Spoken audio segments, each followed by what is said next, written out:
This is the Digital Trust Podcast. In every episode, we strive to bring support to those of you who serve on the front lines and in the trenches of data and technology. We endeavor to bring understanding to the under-resourced and underappreciated, help remove your stress, and provide relief to your pain.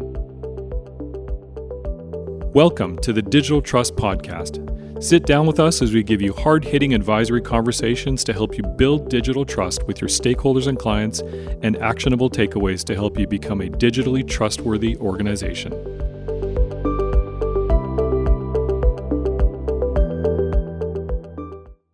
Hello, everyone, and welcome to the Digital Trust Podcast. My name is Christian Redshaw. I am your host today, along with my co-host, Rossilyne. Rossilyne, good to have you here. Thanks for having me here. How are you doing today? I'm really good. How are you? Amazing. We have, once again, joining us, we have Kelly Hood. She's the EVP and co-founder of Optic Cyber. Kelly, welcome back. Yeah, thank you for having me. Beautiful. So we want to get into today what cybersecurity should look like for small and mid-sized organizations. So maybe we'll start on a bit of a governance tone. And if you're speaking to an IT practitioner or an IT leader, can you kind of get into what security should look like, how it should be approached at a leadership level, and maybe how we can change the conversation to have a business perspective as opposed to just a technical conversation about cybersecurity? Yeah, definitely. And I think you make a really good point there about focusing on the business. I think it's so easy as IT practitioners and cybersecurity practitioners to be focused on the technology. That's the thing we're good at. That's the thing that excites us. Mm-hmm. But if we can't tie it to the business needs and what the so what of the company is, then obviously we can't usually make very much progress. So I think that's where it's so important to tie into what does the business need, or what does the business do? What do we need for the business to do that thing, and what do we then need to put in place to support that? And that's where good governance can come into play. Mm-hmm. And I think governance can be tricky. A lot of times when we talk to people about governance, we think, okay, we got to write policies and procedures and a mountain of documentation that we're just going to put on the shelf afterwards. But it doesn't have to be, a mountain of documentation. If you're just going to put it on the shelf, if that's not going to work for you, that's not what we're talking about. No, it's not very helpful. And so I've seen your know your risk process, Kelly, and I really like what I've seen so far. So can you just quickly give us the highlights and walk us through what that process looks like, all the different pieces? Yeah, definitely. We use our know your risk process at Optic to help kind of break down cybersecurity risk specifically to help figure out so what. So we start with thinking about your business goals and priorities, and then kind of working backwards on what vulnerabilities could lead to or could exploit those risks, what threats might come after that. But we always try to take that business first approach so that we know what we're working towards, because it can be so easy, we find, when we build out risk registers, to come up with a risk register that's thousands and thousands of rows long, especially if we think down to the specific vulnerabilities on each system. But usually that's not manageable, especially for small and medium businesses. That just becomes something that we create once, we kind of get lost, we try to manage it, we forget over time, and then again, it ends up on the shelf. So we try to keep it to a shorter list of things we can manage that are really business focused. And it might be a little higher level, but it's at least, if we're using it, that's more effective than if it's sitting on the shelf. And just looking at the data, for example, and the so what factor, yes, related to the business goals, but what are your crown jewels? What are you trying to protect? In other words, protect what matters most. How do you go about approaching that so that you can help an organization know what data they have and what is the most valuable and most sensitive to them? Right. No, that's a great question. Oftentimes it's many conversations. We like to get people in a room because everybody's got a different perspective on what's important, especially when we think of, your IT individual compared to the CEO or, the CFO or, somebody from another department. Like, everybody's going to have the thing that they think is important for their day-to-day job. But when we get everybody in a room together, and maybe it's not all at once, depending on how big the company is, you get an idea of, well, that system supports this other critical business function, but that system in itself may not be the most important. We had a conversation once where they were talking about we can't ever patch this server because it's so critical, because everybody came yelling one time when it came down. And then we had a broader conversation about it. We realized, well, that was the one day a year that it needed to be up and running, and that's why everybody was yelling. But the other days, every other day, it's fine, patch the system. But if you don't get everybody in a room like that, then it's hard to figure that out. And what are those crown jewels? Yeah, amazing. And I know Ross has a question here, but just to set the stage, it's arguably the beginning of the cybersecurity journey, or beginning of an engagement with your organization is an assessment. Would you say that that's the starting point to your maturity journey? Yeah, usually we like to start with an assessment because it's always hard to come in and make recommendations if we don't know what's going on. So sometimes they're more robust, or more of a triage, sometimes we'll call it. But getting an idea of what's in place today is always where we start off with any project. Following Christian's question, Kelly, can you clarify the difference between a cyber risk assessment versus a cyber security audit? Yeah, so that's an interesting question. And I think different people have different answers. But one thing that I like, or that the way we typically look at it, is that an assessment is usually, I would say, a little friendlier, or, we're all working together. We want to assess what you have. We're working towards the same goal of trying to just figure out, like, lay everything out on the table, tell me everything, and we'll learn, where there are gaps and where you might need to make improvements.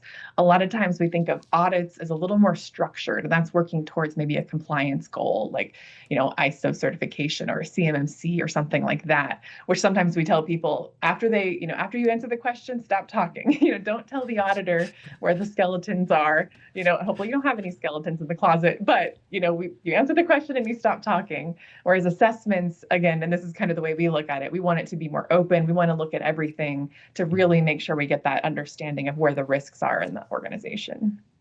That's very well put. So logically, I would think that the next step for you, once you have an assessment, is create a roadmap. Am I right about that? Yes, we do create many roadmaps where we try to step back, take a look at everything. When we work with companies, oftentimes we'll have, several hundred, gaps. But a gap could be anything from you need a policy to we need to assign roles to you need a SIM. So we usually step back and create a roadmap where we kind of organize, structure things in a way to say, how are we going to actually achieve this? Back to that manageability factor. If we have hundreds of things to do, so much of the time we do, 5 or 10, and then we kind of lose steam. So if we can organize it into a strategic roadmap, we find that's a lot more effective. So that's something I definitely would say. Anybody building out their program or trying to figure out where to go, create projects and, really think through how we can organize things and cluster them together so that you're not doing it in an ad hoc way. And of course, assessing and then making a roadmap is absolutely fantastic, but those things in and of themselves are not necessarily going to move that cybersecurity maturity needle for an organization. I think what moves it is going to be implementation and monitoring and improvement. So just at a high level, Kelly, what does that look like, that phase for you guys? Yeah, no, maturing the cybersecurity capabilities is often harder. I've spent a lot of time with maturity and working with CMMI on that. And we always kind of said that going on thinking of a 5-point CMMI scale, going from a 1 to 2 is pretty easy. You can get momentum, you can do a lot. We're getting things in place, getting things done. But moving from a 2 to a 3, where we have more of a defined program, that is a lot harder. Moving from a 3 to a 4, where it's a quantitatively managed program, and we're measuring what we're doing, that again takes so much more time. Every step going up in that maturity scale, you have to have more consistency, more repeatability, which often does require more documentation. And so a lot of times that every step takes a little bit longer, but you get that consistency, that assurance on it, really, that everybody's doing it the same way, that it's being done effectively, and that we're achieving the goals we set out to do. So we've talked before about the incident response planning. We've talked about vulnerability management and awareness training as well. So those are 3 key things, and feel free to dive into any one of those. But I think Roz has a question for you in relation to the incident response planning. I'm curious about the key elements of an incident response plan. Can you elaborate on that, please? Yeah, so in an incident response plan, we really want to know, or some of the things I think are often overlooked is kind of what do we do first? we need to have, a plan for what's going to happen, but who are we going to call? And not only who are we going to call, but thresholds. At what point do I call, my boss, maybe the security lead or the CISO? At what point are we calling the CEO? They probably don't want to be called at 2 a.m. if it's just, something on an audit log, or, if something pops up, if it's a new vulnerability. So I think pieces that are often overlooked are we need to have the process, obviously, of what do we do to contain and mitigate, an incident, but also who do we inform at what point, and then how do we make sure that that doesn't spread across to other systems. Mm-hmm. We have maybe 2 minutes left, Kelly, and the time is so short, so we need to have more conversations in the future. But what I'm hoping is that we can land the plane and end by talking about supply chain risk or third-party risk management. How do you approach with your clients assessing the risks of their suppliers and managing those risks? Yeah, supply chain risk management is so tricky, and that's something we're seeing at least more and more conversations about with CMMC coming to be and seeing that to come to fruition now. And we do a lot of work around that, but it is really challenging to know not only what are you doing, what am I doing, but what is my supplier, what is my supplier doing. So a lot of times we work with companies to build out a customer responsibility matrix so that how you're working with your partners. If we think of partners and suppliers as others that we're working with, and we can define the responsibilities. So I'm doing this, but I expect that you're doing this, and having that actually written out, especially it is a requirement in the world of CMMC for any company going for certification. So we spend a lot of time working to really identify those relationships, because we've had conversations with our clients and their MSPs that say, oh yes, you're paying for this service. We will make sure your systems are set up, audit those computers, and say, great, well, we haven't had any alerts in the last 6 months. They say, yeah, you haven't, but we also aren't monitoring any systems. And they're like, what are you talking about? You're not monitoring any systems. So it's really back to that communication.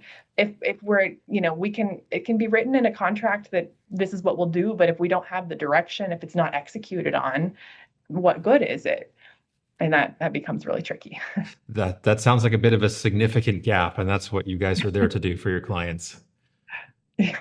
Amazing. Well, great conversation, Kelly. Thank you so much for joining us. I really enjoyed it. I'm sure you did too, Roz.